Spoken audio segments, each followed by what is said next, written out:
Selamat datang ke Bantuan MY, saluran anda untuk info terkini bantuan rakyat Malaysia. Sejak semalam, semakin ramai penerima bantuan bulanan Jabatan Kebajikan Masyarakat atau JKM mula berkongsi maklum balas bahawa bayaran bagi bulan Mac 2026 sudah mula dimasukkan ke dalam akaun bank mereka. Perkara ini dikongsikan oleh penerima dari beberapa kawasan yang menyatakan bahawa bayaran kali ini diterima lebih awal berbanding kebiasaan. Namun terdapat satu perkara yang turut menarik perhatian apabila sebahagian penerima memaklumkan bahawa jumlah bayaran yang diterima adalah lebih tinggi daripada jumlah biasa yang mereka terima setiap bulan.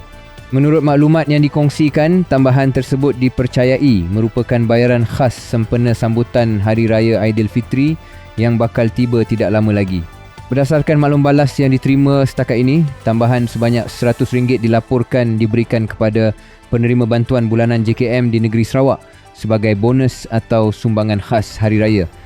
Tambahan ini dipercayai disalurkan oleh Kerajaan Negeri Sarawak kepada penerima bantuan kebajikan sebagai tanda keprihatinan menjelang musim perayaan. Walau bagaimanapun, setakat ini maklumat berkaitan tambahan RM100 tersebut hanya dilaporkan berlaku di Sarawak sahaja. Bagi negeri-negeri lain di Malaysia, masih belum ada maklumat yang jelas mengenai sebarang bayaran tambahan untuk bantuan bulanan JKM bagi bulan Mac 2026. Jika anda merupakan penerima bantuan bulanan JKM dan telah menerima bayaran untuk bulan ini, anda boleh kongsikan maklumat di ruangan komen sama ada terdapat sebarang tambahan bayaran di negeri anda atau jumlahnya masih sama seperti biasa. Untuk makluman semua penerima, walaupun ramai yang sudah mula menerima bayaran bulan Mac, ia tidak bermaksud semua kawasan akan menerima bayaran pada masa yang sama. Seperti yang sering berlaku setiap bulan, proses pembayaran bantuan JKM biasanya dibuat secara berperingkat mengikut kawasan dan proses bank. Ada kawasan yang menerima lebih awal, manakala ada juga yang mungkin menerima sedikit lewat. Sekiranya anda masih belum menerima bayaran, anda disarankan untuk membuat semakan terus dengan pejabat JKM yang berhampiran bagi mendapatkan maklumat terkini mengenai status pembayaran bantuan anda.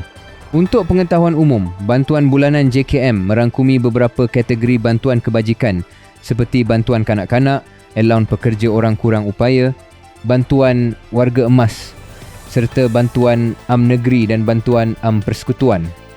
Selain bantuan bulanan, terdapat juga bantuan secara sekali bayar bergantung kepada keadaan dan kelayakan pemohon. Maklumat lanjut mengenai bantuan yang disediakan boleh dirujuk melalui laman rasmi JKM.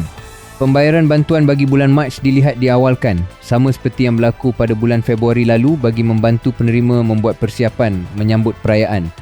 Bagi bulan Mac 2026 pula, pembayaran awal ini dipercayai bertujuan membantu penerima membuat persiapan menjelang Hari Raya Aidilfitri yang dijangka jatuh sekitar 20 atau 21 Mac 2026.